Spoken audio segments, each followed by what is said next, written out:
The math genius, banned from Las Vegas for never losing. The man who beat the casino. In 1961, the supervisors at MGM Casino were in a panic, rushing across the casino floor. A clumsy young man had just won 9 straight blackjack hands, costing the casino thousands of dollars. They thought he was cheating, but no one knew how he was doing it. They didn't know who he was yet, but soon, every casino in Las Vegas would remember his name. And this is the true story of the man who defeated Las Vegas and forever changed the gambling industry. To understand what happened, we need to go back 2 years earlier. In 1959, in Massachusetts, Edward, an ambitious mathematics PhD, had just taken a prestigious teaching position at MIT, the Massachusetts Institute of Technology. He was a true math enthusiast, fascinated by solving complex puzzles. For Edward, solving difficult problems was pure joy. He calculated probabilities for everything in daily life and was deeply interested in statistics. When he came across an academic paper on the probability of blackjack, he was immediately hooked. The appeal of blackjack lay in its simple gameplay. To win, a player needed to have a total score higher than the dealer's without going over 21. The paper Edward read described an optimal way to approach each hand. This was exactly the kind of mathematical puzzle that sparked Edward's curiosity. With a short vacation to Las Vegas already planned, his interest in the game only grew. Although he wasn't fond of gambling and had little money, on this trip, Edward decided to give it a try. He later recalled, "I came to Las Vegas never having gambled before, knowing that most people lose and the odds aren't in their favor. But I put down $10 and played for about 40 minutes. It was an interesting experience." Armed with the knowledge from the paper, Edward sat down at the table with a small card listing the basic strategies for playing blackjack effectively. People around him immediately laughed, and even the dealer mocked him, asking if he had come straight from a farm. To save face, Edward admitted it was his first time playing. They thought he was foolish, until something unexpected happened. The strategy card told him to make moves that were the opposite of what experienced players around him suggested. His system went against intuition. The result? Edward won his very first games. The dealer was stunned, and Edward was instantly captivated. At that moment, he realized there could be a method to beating the casinos. This was the turning point that set him on an irresistible journey. Edward confessed, "I was fascinated by blackjack because for over 300 years, mathematicians had studied games of chance, but no one had ever found a way to beat any major gambling game. Blackjack was unique. It had shifting probabilities after every hand. That realization was the foundation of the plan I was pursuing." Although he eventually lost all his money that night, this critical insight laid the groundwork for something that would change blackjack forever. You see, most casino games are based on random distribution. Each round is independent of the last, like roulette spins or coin tosses. But blackjack was different. With each card dealt and removed from the deck, the composition of the remaining cards changed. Edward realized both the players' and the dealer's odds fluctuated as cards left the deck. In theory, by tracking the cards that had already been played, he could gain an advantage over the greedy casino bosses in their own game. It seemed almost impossible. To complete his new strategy, Edward needed to perform countless calculations. A single deck had 32 million possible combinations. At a pace of 60 calculations per minute, it would take him 10,000 years to finish. Impossible, unless technology could help. Luckily for Edward, computing power was advancing. At a local university, a programmable computer allowed him to simulate all 34 million blackjack hands far faster. After nearly a year of sleepless nights and total obsession, Edward believed he had cracked the code. "By 1960, I had the results," he said. His analysis revealed sudden shifts depending on which cards had been dealt early. Removing small cards tilted the odds toward the player. Removing big cards gave the advantage to the house. In short, no matter how the dealer laid out the cards, or how deep into the deck the game had gone, Edward had found the optimal strategy for playing every possible blackjack hand. During this process, he accomplished what many believed to be impossible. But as a scholar, Thorpe did not keep it to himself. He shared his discovery in a publication of the American Mathematical Society, which caught the attention of a Boston journalist. That journalist later featured Thorpe's work in a national newspaper. This was an unexpected turning point that the math enthusiast had never imagined. Suddenly, countless people wanted to get in touch with Thorpe.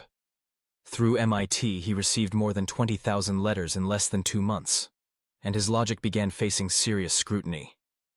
At this point, Thorpe felt compelled to verify his findings. He realized the only place to do that was at a real blackjack table, in the authentic environment of a casino. Thorpe later recalled, "I thought it made no sense to write a book unless I knew it actually worked. I knew it worked in theory. But what if we actually tried it? You know, there are a lot of things that seem to work in theory, but when you actually try them, you discover all sorts of things you hadn't thought about." But there was one problem. Applying his newly discovered strategy required playing a significant number of hands, and playing cards required money. Thorpe had no money. To solve this problem, he realized he would need to find a partner willing to bankroll his theory. That was when Manny Kimmel appeared. Among those who reached out to Thorpe was a wealthy 63-year-old man from New York who caught his attention. He was a seasoned risk-taking investor, very familiar with high-stakes players in casinos. In the past, he had claimed to have been a professional gambler and even the owner of a casino in his younger years. The origins of Kimmel's wealth remained vague. But that did not matter to Thorpe. Kimmel's deep knowledge of casinos, along with his financial resources, made him the perfect partner. Thus, Thorpe agreed to teach Kimmel, while Kimmel shared his own knowledge about how casinos operated. After reaching an agreement, Kimmel committed to financing Thorpe's gambling ventures while observing from a distance. Thorpe's 2 years of research had now been distilled into a single powerful strategy. He cautiously introduced Kimmel to the concept now known as card counting. Kimmel immediately grasped how to use it. It's important to note that the strategy did not guarantee a constant edge, but it highlighted the best moments to play aggressively and bet bigger. This was because the chances of winning always shifted depending on which cards remained in the deck after others had been dealt. High cards created trouble for the dealer, since they were forced to hit on 16. With many high cards still left in the deck, the dealer's chances of busting over 21 increased, while the player's odds improved. Conversely, certain remaining cards favored the dealer. Thorpe had created a point system for cards that simplified tracking the game's flow. Essentially, low cards like 2s and 3s were undesirable, while high cards and aces were advantageous. Mathematically, they increased the player's chances of winning. By assigning point values to each card and maintaining a running total, one could assess the potential advantage and bet accordingly. Kimmel found the mathematical side of card tracking challenging, but after weeks of rigorous practice, Thorpe received a call from New York. They were ready to begin. With financial backing secured, Thorpe was finally prepared to take his system to Las Vegas and test it in a real casino environment. However, his wife's concerns somewhat tempered his excitement. She did not care about the potential profits her husband might make. Her main worry was his involvement in such a risky gamble. She said, "One of the reasons I didn't want him to go was because of the people in Las Vegas, the gamblers and the underworld. I didn't want him mixed up with them, and I wasn't sure it was safe." The situation became even more tense when Kimmel wanted to start with a massive bankroll of $100,000, a sum Thorpe feared could be lost, especially given Kimmel's rumored connections to organized crime. Thorpe preferred a more cautious approach, so he suggested starting with a more manageable $10,000. Once again, he found himself delicately balancing the risks of casino surveillance with those posed by his new partner. Regardless, Thorpe was now committed to a gamble full of uncertainty. In 1961, they were ready to face the odds. Following Kimmel's advice, they initially avoided Las Vegas to keep a low profile for their first test run. Instead, they headed to Reno, Nevada. Thorpe had just one weekend and $10,000 to prove his strategy. After years of meticulous research and intensive preparation, everything converged on one blackjack table, one dealer, one set of decks. His partner, high roller Manny Kimmel, was nearby, eager to see the results firsthand. Thorpe's ambition was to turn Kimmel's $10,000 into $20,000. The stakes could not have been higher. Failure would tarnish his reputation in the academic community, while success would inevitably draw the attention of the underworld. And everything started in the worst possible way.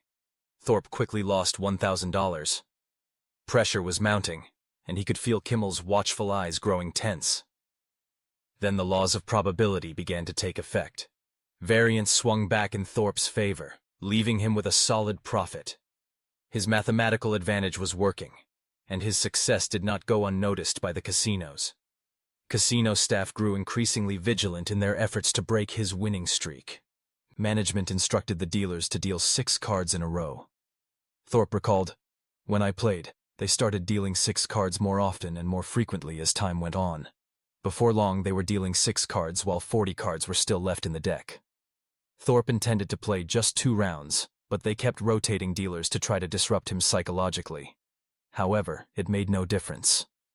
They were powerless against Thorpe when he won $600, equivalent to around $620,000 today. That was his first taste of victory over the house. Immediately, the casino staff's confusion quickly turned into frustration. Within an hour, Thorpe and Kimmel were asked to leave. Thorpe had beaten the dealer, but the story didn't end there. They quickly moved on to nearby casinos. A familiar chain of events repeated itself. Rumors about Kimmel and his protege spread quickly, making it increasingly difficult to find a welcoming casino. Although Thorpe did nothing wrong, the house certainly didn't like it. Undeterred, the duo wasted no time and continued moving. Next, they went to the Lake Tahoe area, about an hour from Reno. Thorpe's winning rate reached $1,000 in just 1 hour, and he knew the casinos wouldn't be able to beat him for long. News spread fast among the casinos about these blackjack players who seemingly never lost. Casino supervisors had never seen anything like it. They didn't know how to handle Thorpe, and couldn't understand how he kept winning. Sensing the opportunity was about to close, Thorpe began betting larger to counter the increased 6-card deals by the dealer. When the odds were favorable, Thorpe bet the maximum, consistently winning large sums and attracting attention from spectators. Casino managers soon appeared, shut down the blackjack table, and permanently banned them from the premises. After 3 days of continuous play, they had proven the effectiveness of the strategy, earning $21,000, roughly $218,000 in today's value. Thorpe's share was $1,200, equivalent to about 3 months' salary at the time, but that was only a drop in the ocean compared to what he would do next. After the book was released, it struck fear into many casino managers and supervisors. Thorpe recalled, "The book scared them to death." A year after his spectacular success, Thorpe published the classic book Beat the Dealer. The book recounted his extraordinary journey and taught readers his revolutionary strategy. It quickly became a bestseller, selling hundreds of thousands of copies. This triggered a major reaction in Las Vegas, leading to an emergency meeting among the city's top casino bosses, organized crime figures, and strategists. Initially, they feared it would mark the end of blackjack, but in reality, the result was completely different. The book sparked a nationwide craze, with thousands of Americans flocking to casinos to play blackjack. Despite the excitement, very few mastered card-counting techniques. In fact, the book became an excuse for people to travel to Las Vegas and gamble. Moreover, casinos fought back against Thorpe's strategy by banning suspected counters and introducing shoe devices with multiple decks. These devices contained many decks, complicating card counting by shuffling thoroughly and creating more combinations. But Thorpe didn't care. His next move was even bigger than Las Vegas. Thorpe shared, "The biggest playground I could find anywhere was the New York stock market." With a net worth equivalent to roughly $800 million today, he didn't just beat the casinos, he beat Wall Street too. This is the full story of Ed Thorpe and his journey to conquer the house. But Thorpe's book also inspired another individual, who achieved equally remarkable success in the financial markets. This was a man who started as a night janitor at McDonald's and went on to beat fraudulent casino systems using their own games. Imagine someone scrubbing toilets later playing million-dollar blackjack games in Las Vegas and Monte Carlo, getting blacklisted and having to flee, all before turning 27. That is a summary of Bill Penner's life, hailed as the most successful gambler you've ever heard of. Penner not only won the largest prizes in horse racing history, but also beat the system for up to $1 billion. Penner's journey began in the suburb of Blossom Hills in Pittsburgh, Pennsylvania. From an early age, he displayed exceptional intelligence, diligently completing high school and then college with a degree in physics. Thanks to freedom-loving and adventurous parents, his vacations were quite daring. Penner hitchhiked across Europe, toured Egypt, and even drove across Russia. By 1979, at age 22, he decided to explore the United States. He boarded a Greyhound straight to Las Vegas, ready to dive into card games. There, like a fish in water, Bill Penner's mathematical talent quickly emerged. But his true journey into gambling began when he stumbled upon Ed Thorpe's Beat the Dealer, the pioneering book on card counting. Fascinated by Thorpe's clever and daring strategy, Penner resolved to master the techniques. This marked the start of his career in blackjack strategy and card counting. His secret lay in tracking the number of high cards that had been dealt, then betting big when the probability of those cards appearing was high. However, this was far from easy. Card counting requires intense focus and thousands of hands to turn a small advantage into real profit. Yet, it's a strategy that works. With his newly acquired skills, Penner set his sights on Las Vegas with a single goal: to beat the casinos using Thorpe's methods. He quickly realized he could count cards and tilt the odds in his favor as long as he followed basic strategy. Penner had found his own path, and 1980 became a pivotal year in his life, a turning point that started from a simple night-cleaning job at McDonald's. He had no idea that fate had something far bigger in store when friends introduced him to a man who would reshape his destiny. Alan Woods, the leader of an experienced card-counting team, newly arrived in Las Vegas. Woods was middle-aged at the time, with characteristic gray hair and cold blue eyes. He had previously worked as an insurance broker but realized that family life was not his calling. Instead, he chose the life of a professional gambler, traveling the world. The two quickly became close as Woods shared daring stories, like the time he sneaked through airport security in Manila with $10,000 hidden in his underwear. What impressed Penner most, however, was Woods' disciplined approach to card counting. Working as a team, they pooled resources and shared winnings fairly, minimizing the risk of a losing streak wiping out anyone's bankroll. It was a strategy that not only protected their financial interests, but also fostered camaraderie, balancing the loneliness inherent in their work. All of this captivated Penner. He was fascinated and curious about this high-stakes world, and within 6 weeks, he had joined Woods' team. Meeting Woods had convinced Penner that card counting, despite its risks, was a game worth mastering, and he dove headfirst into the gambling world.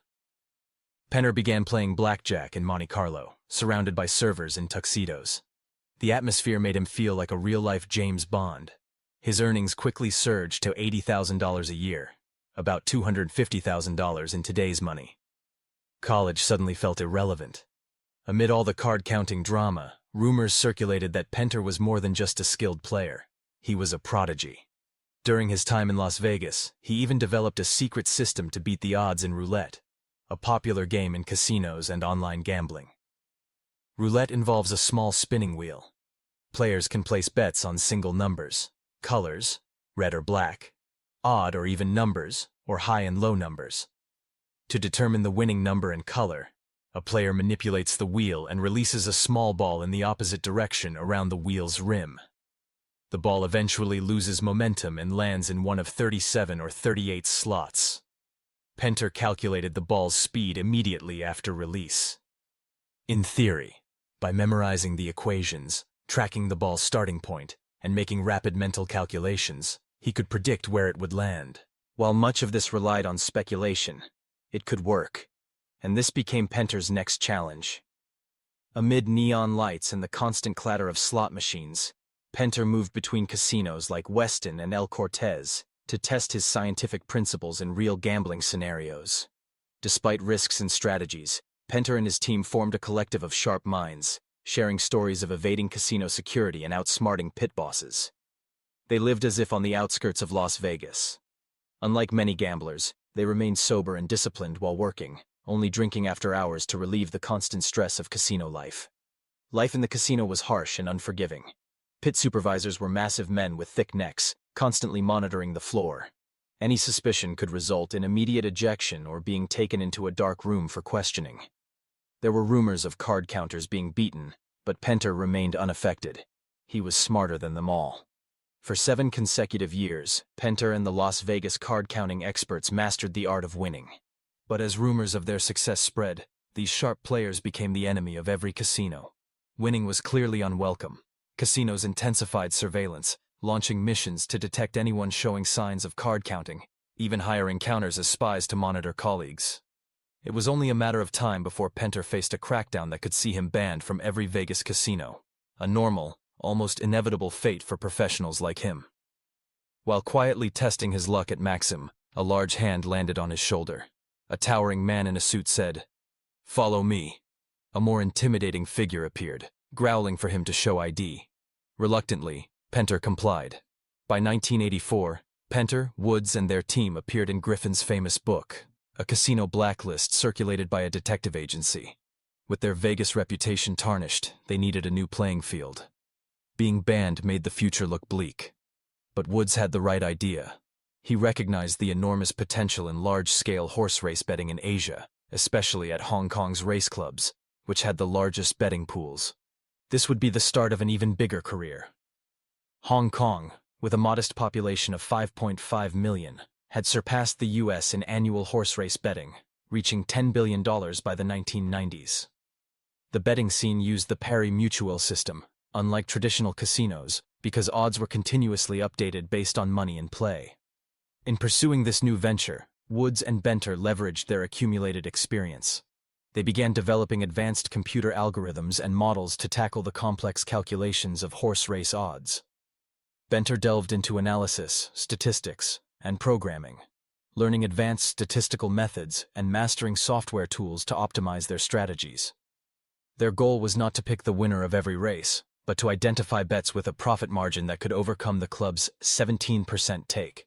Equipped with a set of IBM computers by 1985, they first set foot in Hong Kong, renting a modest apartment as their operational base. From the outset of their journey, Penter and Woods parted ways, an early sign of the challenges ahead. Although they soon reunited, determined to succeed, Penter and Woods continually refined their models, incorporating factors from horse speed and size to jockey skill and weather conditions. By the early 1990s, their operation had evolved into a sophisticated endeavor resembling a hedge fund, with a diverse team including consultants, gamblers, programmers, and mathematicians. During this phase, they realized the need for a strategic breakthrough, leading to the development of a digital time bomb. This involved a line of code that would activate their software on a predetermined day. In their pursuit, mathematics was indispensable, helping them identify an edge in horse racing. Applying Penter's model via computers seemed to eliminate errors. However, translating theoretical success into practical results proved costly. In the first year, Penter's team suffered losses totaling $120,000. This led to a major dispute with Woods, for whom such a loss was unacceptable. Once again, they parted ways. At this point, Penter was short on capital and needed more time to complete his software. He returned to his roots, revisiting card counting. In Atlantic City, over 2 years, he accumulated thousands of dollars, providing the financial runway to continue developing his horse racing model. Undeterred by setbacks, he refused to give up. Penter was determined not to be beaten by the house. Despite careful study, mathematical models, and records of thousands of horse races, he concluded that there were 2 main reasons for his initial failure. First was inaccurate bet sizing and value assessment. A major obstacle was the lack of insider information. His model relied solely on publicly available data, while secret data held by industry insiders would be critical. This privileged information included trainer and jockey intentions, secret workouts, and even horse feeding schedules. Of course, such knowledge could only be accessed by a select few, who would naturally exploit it for an advantage. Penter's clever approach arose from the understanding that while he could not directly access insider knowledge, he could incorporate it indirectly into his model. Turning the lack of direct access into an opportunity became a source of excitement and strategy for him. Though not simple, Penter realized it was feasible, a strategic breakthrough that marked a turning point in his story. Additionally, horse racing in Hong Kong had significant differences from typical betting mechanisms in Las Vegas. Its unique aggregate system allowed odds to be updated proportionally to the money wagered. For example, if a horse initially had 3-1 odds and then received a significant bet, the bookmaker would adjust the odds downward, perhaps to 2.51. Penter recognized this as a critical factor for achieving market-beating value. To address these challenges, he turned to the Kelly formula, a tool used by renowned investors such as Warren Buffett. While a solid starting point, the formula required adjustment based on risk and expected return of the number of bets. The binary nature of horse racing, win big or lose all, required precise calibration. By optimizing allocation for each bet, Benter reduced long-term risk. Amid these complexities, Benter identified each missing piece. Though lacking direct access to insider information, he cleverly used public odds as a baseline and refined them with outputs from his model. This subtle yet powerful interplay became the key to his immense success, bridging public knowledge with unique insights from his model. 2 years after his initial failure, in 1988, Benter returned to Hong Kong with an improved strategy. The following years saw significant success, with total winnings reaching millions. Benter's operation grew like a professional investment fund, with a team of 20 staff. Initially tracking 8 variables per horse, the system evolved to monitor over 120 variables. By the late 1990s, Benter found himself entangled in a complex web of issues. First, the impending handover of Hong Kong to China in 1997, along with oversight from tax authorities, made operations risky. Investigations into corporate structure and potential retroactive taxation posed major concerns. Yet despite these challenges, Benter remained committed, recognizing that the new millennium brought new challenges, especially with racing clubs reclaiming some of the privileges he had relied upon. The government had taken notice of him as a Westerner was continuously withdrawing millions of dollars from public betting pools. Now they were ready to take action. As Benter considered ending his classic racing run, he found himself at a crossroads. The pressure of managing diverse teams, minimizing challenges, and navigating the constant changes in horse race betting made him question his future. Should he abandon everything and relocate, or surrender to the Chinese authorities and pay a massive tax on the wealth he had accumulated? It was a difficult question. By this time, the community of gambling colleagues who had once been close had grown increasingly distant, leaving Benter feeling isolated. Over the years, he had also developed a habit of charitable donations through horse racing clubs. Combined with the current dilemma, this led Benter to make his boldest move yet, in 2001. Benter's advanced horse betting algorithm was now equipped with over 130 variables, operating at the highest level of accuracy. His final wager would be a highly challenging trifecta. A single bet required predicting the top 3 horses in 3 different races, resulting in a total combination of 9 selections. Benter decided to place a huge bet. This would become a legendary moment recorded in his career. Starting from a shabby hotel room next to the racetrack, Benter and his team, in the final minutes before the race, ran calculations, finalized thousands of tickets, and placed bets. One of his tickets contained all 9 final selections, a truly unbelievable feat. However, instead of claiming the $118 million prize, Benter chose not to take the money. According to the racetrack club's rules, unclaimed winnings were to be donated to charity. This sent a clear message to the authorities watching him. What Benter sought was vigilance, mastery, and the demonstration of skill, rather than monetary reward. Moreover, the money could help countless people. Winning a record-breaking jackpot marked the pinnacle of Benter's achievements, affirming his status as a master of horse racing. Yet, this victorious moment also acted as a catalyst for him to step away from his career. Benter realized it was the opportunity to retire from professional gambling. 3 decades had passed since Benter and his team had first ventured here,